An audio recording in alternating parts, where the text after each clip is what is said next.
প্রশ্নোত্তর আছে, আপনারা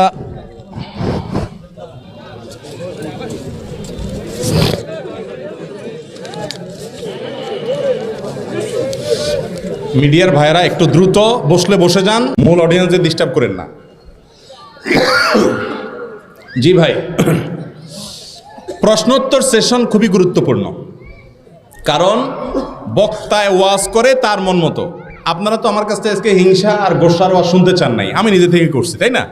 কিন্তু এই প্রশ্নগুলোর উত্তর দেব, এটা হবে আপনাদের ডিমান্ড অনুযায়ী ওয়াজ, এটা হবে বেশি ইম্পর্টেন্ট। অডিয়েন্সের চাহিদা অনুযায়ী ওয়াজ। আপনার দরকার হয়েছে পেটে ব্যথা, আমি দিলাম আপনার মাথার ব্যথার রোগ, হবে না তো?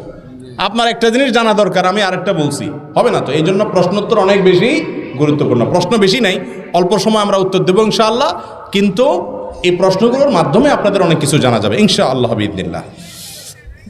1 নম্বরের প্রশ্ন, কোন মুসলিম অমুসলিমের রক্ত গ্রহণ করতে পারবে কি না? উত্তর হলো, মুসলিমের শরীরে অমুসলিমের রক্ত গ্রহণ করতে কোনো বাধা নাই, কোরআন হাদিসে কোথাও নিষেধ নাই। অমুসলিমদের সাথে আমাদের উঠা বসা, চলাফেরা, খাওয়া দাওয়া, তাদেরকে কর্মচারী হিসাবে নিয়োগ দেওয়া, তাদের অধীনে কাজ করা এবং তাদের সাথে স্বাভাবিক লেনদেন করা, এগুলোর কোনোটাতে আল্লাহ তাআলা আমাদেরকে নিষেধ করেন নাই। আল্লাহ রাব্বুল আলামিন কোরআনে কারীমে বলেছেন, লা ইয়ানহাকুমুল্লাহু আনিল্লাযীনা লাম ইউকাতিলুকুম ফিদ-দীন ওয়া লাম ইউখরিজুকুম মিন দিয়ারিকুম আন তাবাররুহুম ওয়া তুকসিতু ইলাইহিম ইন্নাল্লাহা ইউহিব্বুল মুকসিতিন। যে সমস্ত অন্য ধর্মাবলম্বী ভাইরা, অমুসলিমরা তোমাদের সাথে যুদ্ধে লিপ্ত হয় নাই, শান্তিপূর্ণভাবে সহাবস্থান করতেছে, তাদের প্রতি সদাচরণ করতে, ন্যায়নিষ্ঠ আচরণ করতে আল্লাহ তোমাদেরকে নিষেধ করেন না, বরং ন্যায়নিষ্ঠ আচরণকারীকে আল্লাহ তাআলা ভালোবাসেন। বিধায় অন্য ধর্মের মানুষদের সাথে স্বাভাবিক কাজ কারবার করতে কোনো অসুবিধা, অন্তরের অন্তঃস্থলের দোস্তি সেটা নিষিদ্ধ, কিন্তু বাহ্যিক কাজকর্ম করতে কোনো অসুবিধা নাই। তাদের শরীরের কোনো অংশ নাপাক না, নাজাসাতুল আইন না, যে তাদের রক্ত নিলে আপনার শরীর নাপাক হয়ে যাবে। আপনার শরীরের রক্ত যেরকম তাদের শরীরের রক্ত একই রকম, এটা নিলে কোনো গুনাহ হবে না। মানুষের মতে মুর্দা ঘরে রেখে কোনো কিছু খাওয়া যায় না, মুর্দা ঘরে রেখে কোনো কিছু খাওয়া যায় না, ওই ঘরের চুলায় আগুন দেওয়া যাবে না, শরীয়তের বিধান কি? মুর্দা লাশ বাসায় থাকলে সে ঘরে কিছু খাওয়া যায় না, এটা হাদিসের কথা, কিন্তু হাদিসটা হলো হাদিসুন নেসা, বানোয়াট, বুঝতে পারছেন? গ্রামেগঞ্জে অনেক সময় মহিলাদের মধ্যে এই সমস্ত কথার কানাঘোষা একটু বেশি থাকে, এই জন্য এটা বললাম হাদিসুন নেসা, হাদিসুর রাসূল না, এটা হলো হাদিসুন নেসা, মায়োলার হাদিস। কোরআন এবং হাদিসে এরকম কোনো কথা, লাশ ঘরে থাকলেও খাওয়া যাবে, কোনো অসুবিধা নেই।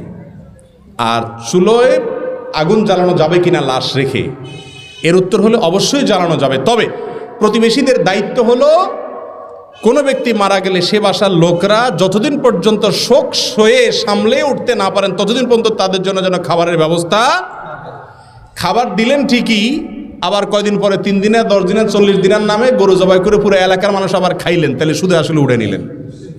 ওইরকম 2 নম্বরই খাওয়ানো যাবে না, খাওয়াবেন কোনো বিনিময় আশা করবেন না।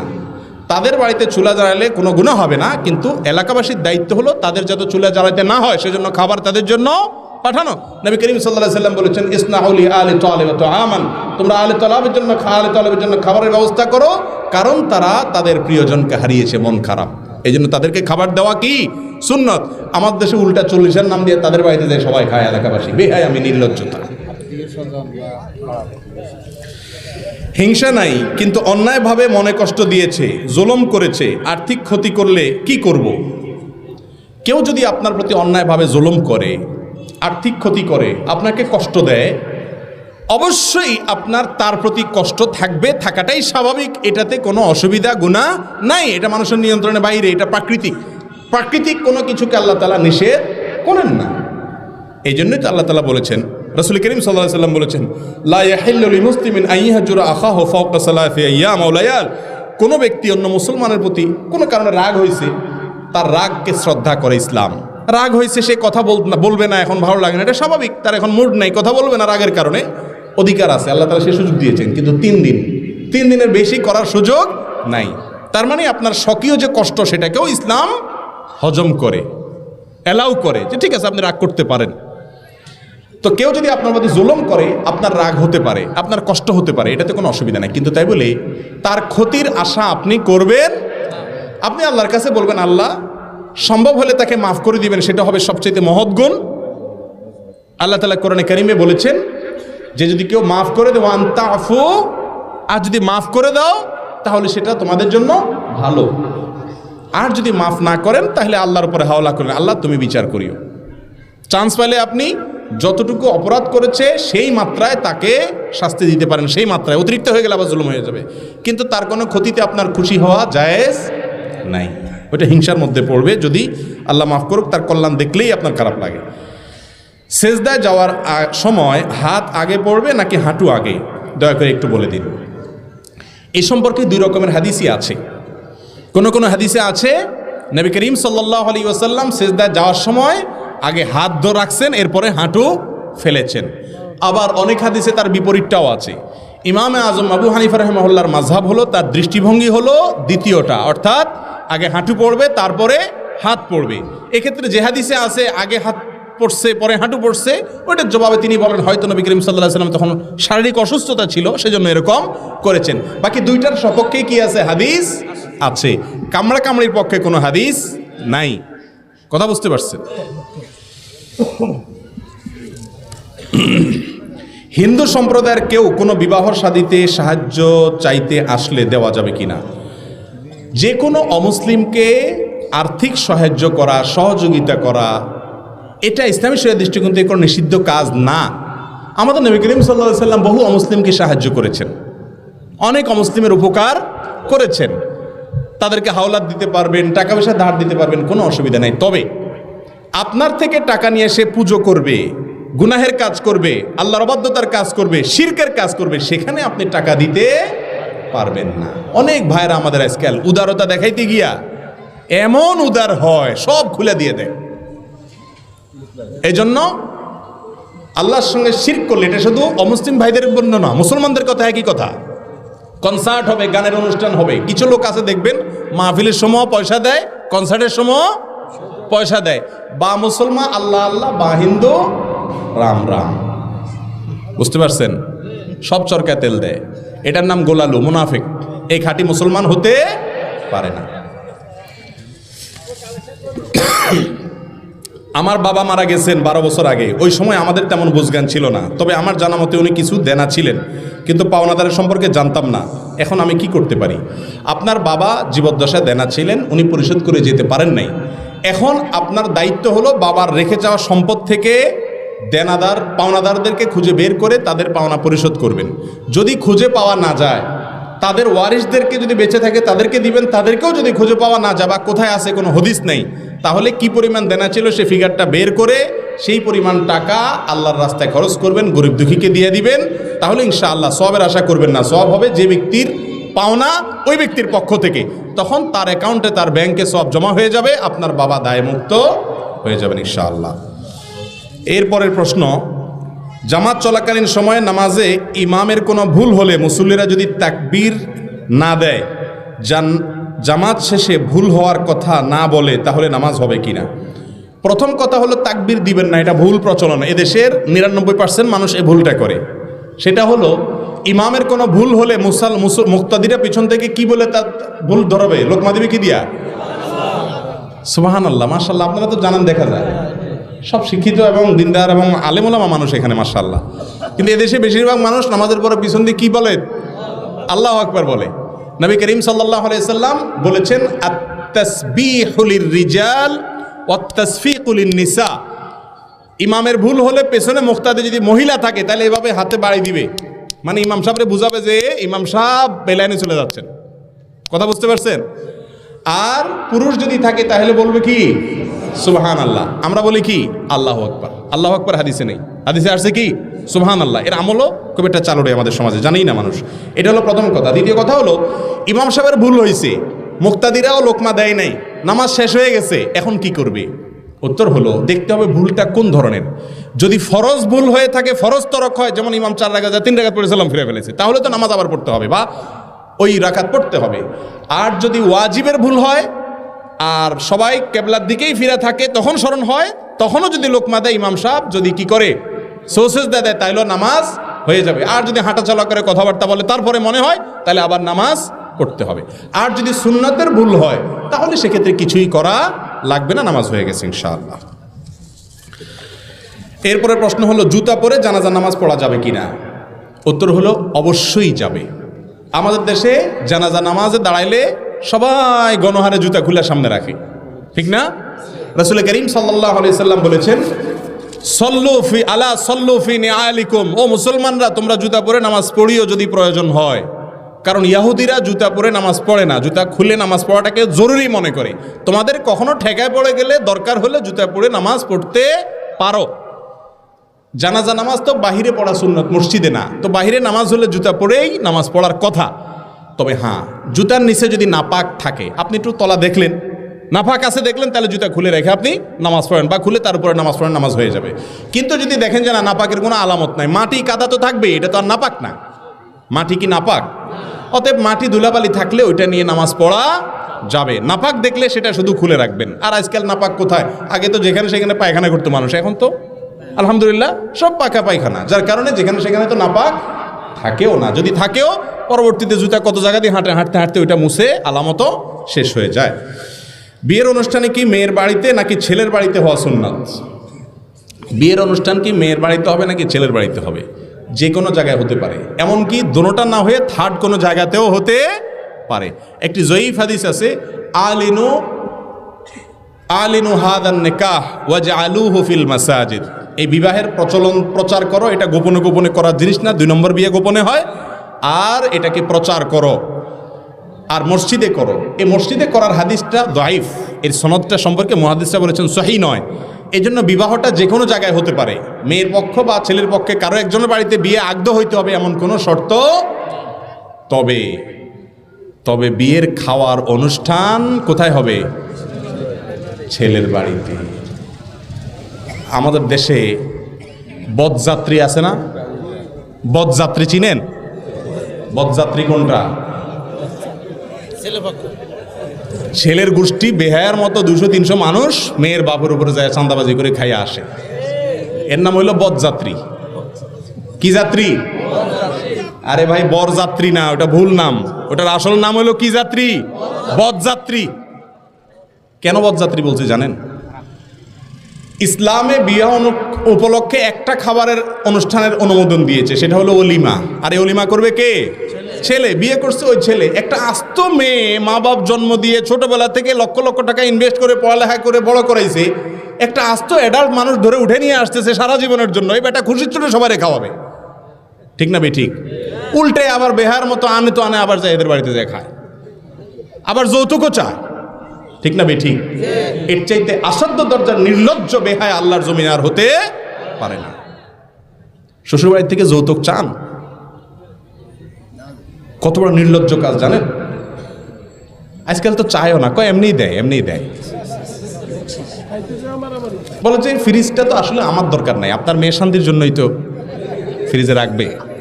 আর মোটরসাইকেল আমি কি করব? আপনার মেয়েকে পিছনে ঘুরানোর জন্যই তো দরকার, তাই না? টেলিভিশন তো আমার লাগে না, আমি তো বাইরে থাকি, আপনার মেয়ের একটু দেখা লাগে। বুঝছেন এই কথা? এই টাইপের যৌতুক চায়, এগুলোর নাম হলো ডিজিটাল ভিক্ষুক। নির্লজ্জ বেহায়া আল্লাহর জমিনে যদি 1 নম্বরের থাকে, শ্বশুর বাড়ি থেকে যে সমস্ত বেহায়া, যে সমস্ত নির্লজ্জ বলে কয়ে ঘুরাইয়া ফিরাইয়া ইশারা ইঙ্গিতে ওরে দিয়া তারে দিয়া ঘটকরে দিয়া চাওয়ায়, এগুলো হলো আল্লাহর জমিনের সবচেয়ে বড় বেহায়া। কথা বুঝতে পারছেন? একটা মেয়ের বাপ যখন হবেন সেদিন বুঝবেন। একটা মেয়েকে জন্ম থেকে বড় করা পর্যন্ত লক্ষ লক্ষ টাকা ইনভেস্ট করেছে ওই ভদ্রলোক ভদ্র মহিলা, আপনার শ্বশুর শাশুড়ি। আস্ত মেয়েটা উঠাই দিছে আপনার কাছে, সারা পড়ালেখা করাইছে মেয়ের বাপে। সার্ভিসটা নিবে কে? কথা বলেন। সার্ভিসটা নিবে স্বামী, তার ছেলে মেয়ে পড়াবে, ঠিক না ঠিক? সুস্থ রাখছে তার বাপ মায়, আল্লাহ করাইছেন, ওনারা ট্রিটমেন্ট করাইছেন, কিন্তু ভোগ করবে কে? স্বামী। এই মেয়েকে বড় করতে যা লাগছে উচিত হলো সব টাকা ক্যাশ ক্যাপিটাল হিসাব করে শ্বশুর মেয়েকে বলা যে শ্বশুর মশাই কত লাগছে এই মেয়েকে এই পর্যন্ত আনতে, হিসাব করে ফিগারটা বলেন, সব দিয়া তারপরে সসম্মানে আনা দরকার ছিল। বেহায়া দেয় তো না, বাসর রাতে মহারণা মাপ চায় নেয়, উল্টারও যৌতুক চায়। আল্লাহ তাআলা আমাদেরকে হেদায়েত দান করুন। বরযাত্রী এজন্য বললাম যে আজকাল তো চুক্তি করে 300 মানুষ না 200 না, আমাদের 400-300 মানুষ আছে, কমাইছি 50 জন হবে, এরকম চায়া চিন্তি খায়। ছি ছি ছি ছি ছি ছি। আবার কোন সেদিন বরিশালে বোধহয় এক বিয়েতে আপনার গোশত কম হয়েছে, মারামারি হয়েছে, বিয়ে ভাঙছে, মানুষও মারা গেছে। এই দেশে এটা সম্ভব? আল্লাহু আকবার। আমরা আবার মুসলমান, নামাজ কালাম পড়েন না, মুসলমান পাওয়া যায়, কিন্তু আসল মানুষের মতো মানুষ মুসলমান পাওয়া এখন কঠিন হয়ে গেছে, মানুষ নেই। তো এই জন্য বললাম বরযাত্রী টাত্রী নাই, বিয়ে যেখানে ইচ্ছে সেখানে পড়ান, তবে অনুষ্ঠান হবে শুধুমাত্র মেয়ের বাড়িতে। এমন যুবক আছেন যে বিয়ে করবেন আর বলবেন আমার বিয়েতে এই 2 নম্বরই হবে না, যৌতুকের তো প্রশ্নই ওঠে না, শ্বশুর মশাইয়ের বাড়িতে কোনো খাওয়ান দাওয়ান নাই, মেহমান যা আছে আমি খাওয়াবো, এরকম বাপের বেটা মতো বিয়ে করেন না যুবক আছেন? হাত তোলেন। আল্লাহ তাআলা তৌফিক দান করো।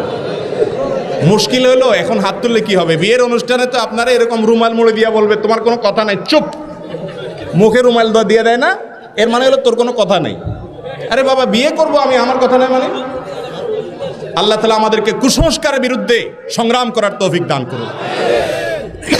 অসামাজিক অনাচার, জুলুম, অবিচার, মেয়ের বাপ হওয়া কি অন্যায়? এটা মনে হয় অন্যায়, এমন একটা ভাব। মেয়েটা দিয়ে দিবে আবার সাথে যৌতুক দিবে, যৌতুকের বিরুদ্ধে সংগ্রাম করতে হবে আমাদের ইনশাআল্লাহ। মৃত ব্যক্তিকে সামনে রেখে 0.5 ঘন্টা 1 ঘন্টা ওয়াজ করে, এটা কি হাদিস দ্বারা প্রমাণিত? না, এটা ভুল কথা। মৃত ব্যক্তিকে সামনে রেখে, লাশকে সামনে রেখে ঠিকই বলছেন, এটা ওয়াজই। দাঁড়ায়া অমুক সাপ তমুক সাপ, সাপের কোনো শেষ নাই, এই কথা সেই কথা, উনি হানছিলেন তানছিলেন, 0.5 ঘন্টা ধরে ওয়াজ করে। রাসূল করিম সাল্লাল্লাহু আলাইহি সাল্লাম বলেছেন আসরিউ বিল জানাজা, জানাজা দ্রুত করে ফেলো, দেরি করিও না। লোকটা যদি ভালো হয় তাহলে তাকে জান্নাতের সাথে সংযোগ করতে কেন দেরি করছো, তার প্রতি জুলুম করছো। আর যদি লোকটা খারাপ হয় তাহলে আল্লাহর জমিন থেকে এটা তাড়াতাড়ি দাফন করে তোমরা মুক্ত হও। এই জন্য নবী সাল্লাল্লাহু আলাইহি ওয়াসাল্লাম বলেছেন জানাজা তাড়াতাড়ি করতে। আর আমরা জানাজার লাশকে সামনে রেখে লম্বা লম্বা ওয়াজ আর কথার কোনো শেষ নাই, এগুলো উচিত না, খুব দ্রুত শেষ করতে হবে। বিয়েতে কত টাকা মহারণা দেওয়া সুন্নাত? মহারণা দিবেন সামর্থ্য অনুযায়ী। মহারণা দিবেন কি অনুযায়ী? সামর্থ্য অনুযায়ী। যার যতটুকু তৌফিক আছে ততটুকু কি দিবেন? মহারণা দিবেন। শুধু মহরে ফাতিমি খুঁজবেন না। রাসূল করিম সাল্লাল্লাহু আলাইহি ওয়াসাল্লাম সেই যুগে যদি মহরে ফাতিমি এত টাকা দেন, এই যুগে তো আপনাকে আল্লাহ অনেক সামর্থ্য দিয়েছে, আরো বেশি দিবেন। তবে বিয়ের মধ্যে মহারণার ফিগার খুব বেশি বড় হওয়ার ভিতরে কোনো কল্যাণ। ইন্না আযমান নিকাহি বারাকাতান আইসারুহা মাউনাতান, যে বিয়েতে খরচ কম সে বিয়ে তত বেশি বরকতপূর্ণ। আমাদের সমাজে তো যে বিয়েতে মিলিয়ন মিলিয়ন খরচ হয়, মনে হয় যে এই বেটা বিয়ে করছে, আর আপনার বিয়েতে লাইট মাইট কিছু জ্বলে নাই, মনে হয় যে বিয়ে করছে বলে মনে হয় না। ঠিক না বে ঠিক? এটা হলো শয়তানের আমাদের কুমন্ত্রণা দেয়। খরচ কম করবেন সে বিয়েতে বরকত বেশি হবে। অপচয় করা এটা কখনো প্রশংসনীয়। গরিব মানুষ তাও লাইট টাইট জ্বালান লাগে, এগুলো ঠিক না, এগুলো নাজায়েজ কাজ, গুনাহের কাজ। কিন্তু কে মানে কার কথা? আল্লাহ আমাদের বোঝার তৌফিক দান করুক। এই জন্য মেয়ের বিয়েতে মহারণা দিবেন ছেলে তার সামর্থ্য অনুযায়ী, যত বেশি সম্ভব আপনার স্ত্রীকে অনার করবেন। কিন্তু 20 লাখ 1 টাকা 50 লাখ 2 টাকা মহারণা ধরলেন, 50 পয়সাও দিলেন না, বাসাটাতে যা বললেন যে দেখো আমি বেঁচে থাকলে ইনশাআল্লাহ কত টাকা হবে, আল্লাহ যদি বাঁচা রাখে, এই যে আমি বিদেশ ভিসা আসি গেছে আর কয়দিন, বিদেশে চলে গেলে কত 50 লাখ তোমার হবে আল্লাহ দিলে। বউ আরেক বেকুব, সে বলে যে এই বেহায়ারে সে বেকুবে বলে যে না না না আপনি কি যে বলেন না, আমি আমি আমি টাকা পয়সা দিয়ে কি করবো, আপনি বাঁচে থাকলে আল্লাহ দিলে, আমার টাকা লাগবে না, আমি চাইছি নি আপনার কাছে। ঠিক না বে ঠিক? এরপর যখন ভেজাল লাগে এবার কয় মহারণা দে চান্দু। ঠিক না বে ঠিক? ছেলে বেহায়ামি করে আর মেয়ে বেকুবগিরি করে। মেয়ের ইসলামী শরীয়ত কি বলছে আমাদের মেয়েরা জানে না। যে অধিকার ইসলাম দিছে মেয়েদেরকে, এগুলো যদি জানতো চান্দু বাসায় ভাত পাইতে খাইতে পারতেন না। ইসলাম বলে কি শুনেন, কোন মেয়ে বাসর রাত যদি বলে তার স্বামীকে খবরদার 1 কদম সামনে আগাও না চান্দু, ওখানে স্টপ, মহারণা পরিশোধ করবার তার সামনে আগাও, এই অধিকার আছে তার। বুঝেন নাই আমার কথা? ধারে কাছে আসতে পারবে না চান্দু, ও ওখানে ফুল স্টপ, মহারণা সব বুঝাই দাও, গুনে গুনে নিব, শেষ, এবার চান্দু আসতে পারো। এই কথা বলার অধিকার সমস্ত মেয়েদেরকে ইসলাম দিয়েছে। কোনো মেয়ে যদি তার স্বামীকে বাসর রাত্রে এরকম ঝুলায়, কোনো বেহায়ারে আটকায়, তাহলে ইসলাম বলে সে মেয়ে কোনো অন্যায় করে নাই, এটা তার অধিকার। দেখছেন নি, নারীবাদীরা মহিলাদের অধিকার দিতে বলে। আরে কি অধিকার দিবে তুমি? আমার ইসলাম যত অধিকার দিছে সেগুলোর প্রতিষ্ঠা নাই, আমরা আমল করি না। ওইগুলা দিলে তো আমাদের মেয়েরা মাথার উপরে থাকে, ঠিক না বে ঠিক? রফিয়া দান করলে অনেকে শিয়া বলে গালি দেয়। এখন আমার করণীয় কি? রফিয়া দান করলে কি বলে? শিয়া। রফিয়া দান করলে যে ব্যক্তি শিয়া বলে সে গণ্ড মূর্খ, সে গণ্ড মূর্খ। কারণ রাসূল করিম সাল্লাল্লাহু আলাইহি সাল্লামের সালাতে রফিয়া দান ছিল কিনা দুই রকমের হাদিসই আছে। রফিয়া দান করার সপক্ষে অনেক হাদিস আছে। অতএব নবী করিম সাল্লাল্লাহু আলাইহি সাল্লামের হাদিস থাকা সত্ত্বেও যদি এটাকে শিয়াদের কাজ বলে, তাহলে সে শিয়া আর সুন্নি আসলে চিনে না। এটা হলো মূর্খতা। এটা কি? মূর্খতা। আল্লাহ আমাদের বোঝার তৌফিক দান করুন। তাবিজ কি আসলে শিরক? হ্যাঁ, সন্দেহ হয় নাকি? মানে আল্লাকা তামিমাতান ফাকাদ আশরাকা, নবী করিম সাল্লাল্লাহু আলাইহি সাল্লাম বলেছেন যে ব্যক্তি তামিমা ঝুলাইলো সে শিরিক করলো। তবে ইমাম ইবনে তাইমিয়া রাহিমাহুল্লাহর মতে কোরআনে কারীমের আয়াত বা হাদিসে বর্ণিত কোনো দোয়া লিখে ঝুলাইলে সেটা শিরিক হবে না। আগের যুগের প্রতিমাদের নামটাম লিখে ঝুলাইতো, সেগুলোকে শিরিক বলেছেন। এটা ইমাম ইবনে তাইমিয়া রাহমাতুল্লাহির মত, আমার মত না। অনেক ওলামাদের মতে কোরআন হাদিসের আয়াত দিয়া লিখলে জায়েজ আছে। কিন্তু তাবিজের মধ্যে বেশিরভাগ তাবিজ যারা দেয় দেখবেন ফেরাউন, কারুন, নমরুদ, হামান, শয়তান এসব লেখে, ইয়া জিব্রাইল, ইয়া মিকাইল। এগুলো যে হারাম এ ব্যাপারে কোনো সন্দেহ নাই। আর দুই নম্বর কথা হলো যে তাবিজ ব্যবহার করা, দেওয়া, এটা যে সুন্নাহ বিরোধী কাজ, এটার বিরোধিতা করার মতো কোনো মৌলবী দুনিয়াতে জন্ম নেয় নাই। কারণ রাসূল করিম সাল্লাল্লাহু আলাইহি সাল্লাম জীবনে কখনো তাবিজ ব্যবহার করেন নাই, কাউকে তাবিজ দেন নাই। তিনি কি করছেন? ঝাড়ফুঁক করেছেন। ঝাড়ফুঁক, সূরা ইখলাস, সূরা ফালাক, সূরা নাস, সূরা ফাতিহা পড়ে পানিতে ফু, তেল পড়া, শরীরে ফু, এগুলো জায়েজ। এগুলো তিনি জায়েজ না, শুধু সুন্নাহ। কিন্তু তাবিজ নবী করিম সাল্লাল্লাহু আলাইহি সাল্লাম ব্যবহার কখনো করেন নাই। তো আমরা তো নবীজি যেটা করছি সেটা করা উচিত, ঠিক না? ঠিক।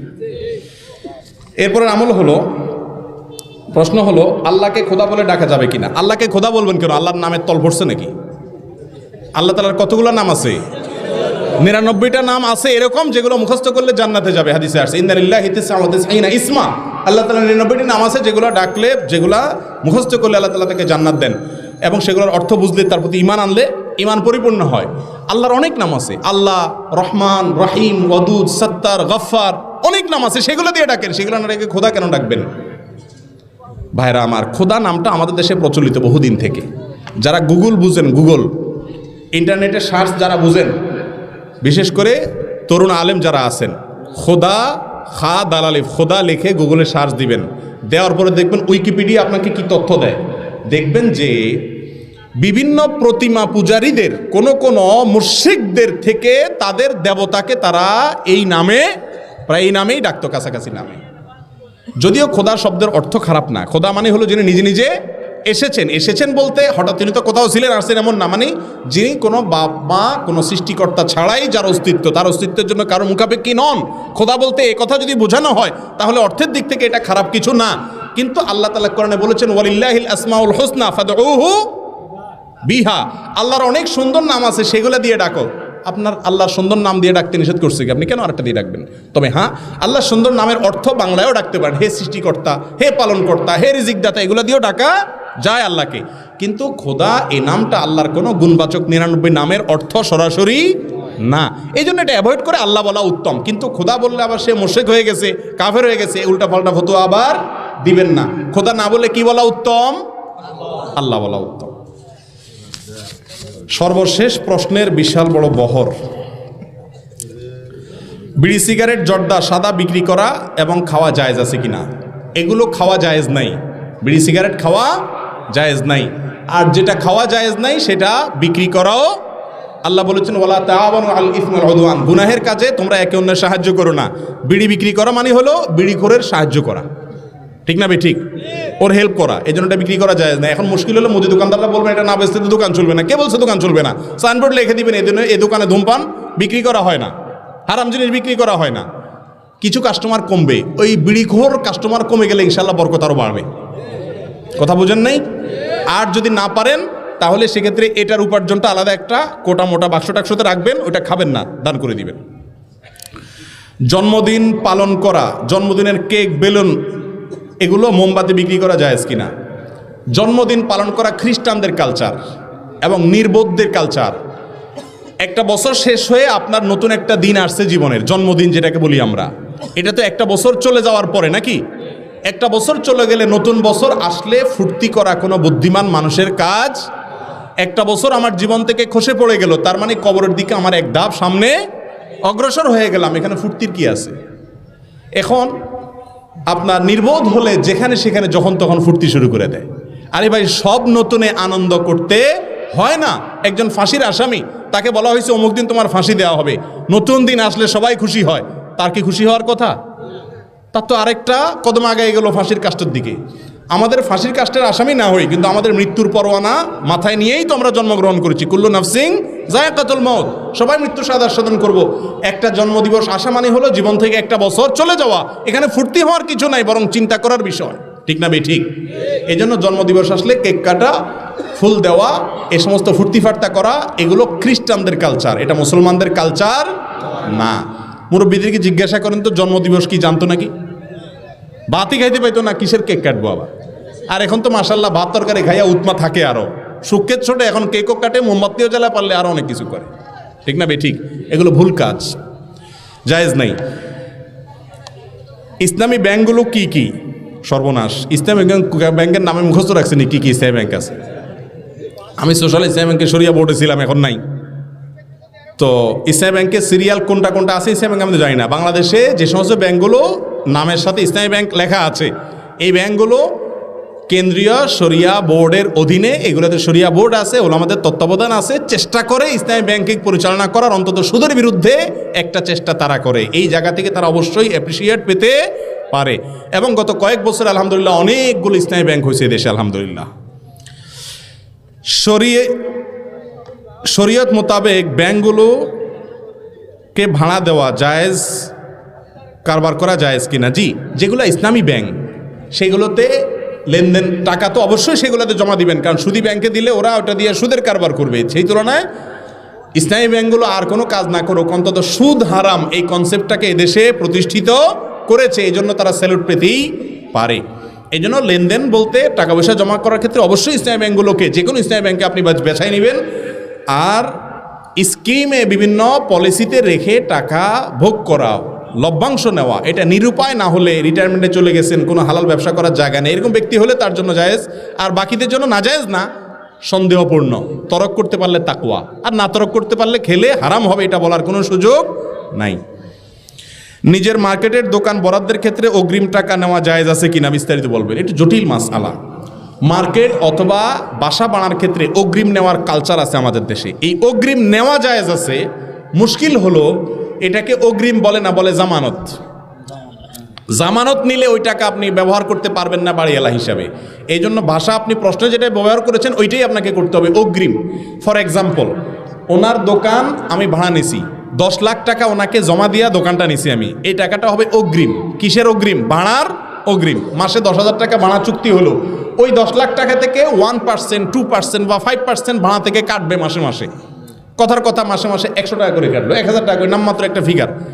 যেদিন আমরা চুক্তি ভঙ্গ করব, আমি ওনার দোকান ছাড়িয়ে দিব, উনি ওই 10 লাখ টাকা থেকে 10% করে কেটে কেটে 100 করে মাসে কেটে, কথার কথা 1 বছর পরে ছাড়লাম, তাহলে 1200 টাকা কেটে বাকি টাকা আমাকে উনি কি দিবেন?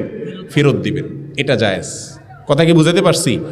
এমনি না করলে, সরাসরি যদি আপনি টাকা জমা দেন, ওইটা জামানত। জামানত মানে আমানত। এই টাকা উনি ভোগ করতে পারবেন না, কোনো ব্যবসা খাটাতে পারবেন না। এখন সবাই ব্যবসা খাটায়, তো যেন জায়েজ হয় সেজন্য পদ্ধতি বললাম, এটাকে অগ্রিম হিসাবে কি দিতে হবে? জমা দিতে হবে, জামানত হিসাবে না। সুদভিত্তিক ব্যাংকগুলোর সাথে চাকরি কাজ করা জায়েজ কিনা? সুদভিত্তিক ব্যাংকগুলোতে সুদের কারবারের সাথে সরাসরি জড়িত হলে এরকম কোনো কাজ করা জায়েজ না। নবী করিম সাল্লাল্লাহু আলাইহি ওয়াসাল্লাম বলেছেন, সুদের লেখক, সাক্ষী, হিসাব রক্ষক, এদের সবার প্রতি আল্লাহর লানত নাজিল হয়। অতএব সরাসরি সুদের সাথে জড়িত এরকম কোনো কাজ করা জায়েজ নাই। একজন নিজে সিনেমা দেখে না, কিন্তু সিনেমা হলের টিকিট বেচে বসে বসে চাকরি করবেন আপনি?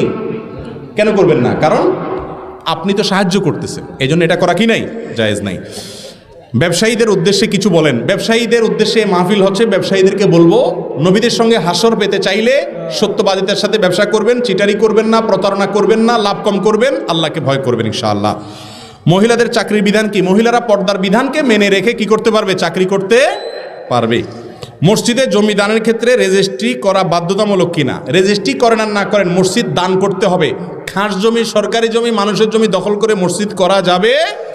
বেশিরভাগ মসজিদ কমিটিওয়ালারা রাস্তার জমি দখল করে, খাস জমি দখল করে, মানুষের আইল ঠেলে। আল্লাহর ঘরের জন্য যদি জায়গা চুরি করেন তাহলে শাস্তি আরও ডবল হবে। আল্লাহ বলবে আমার ঘরকে আসামের কাঠগড়ে কেন দাঁড় করেছিস? অনেকে মনে করে মসজিদের জন্য চুরি করলে মনে জায়েজ আছে, এটা ভুল।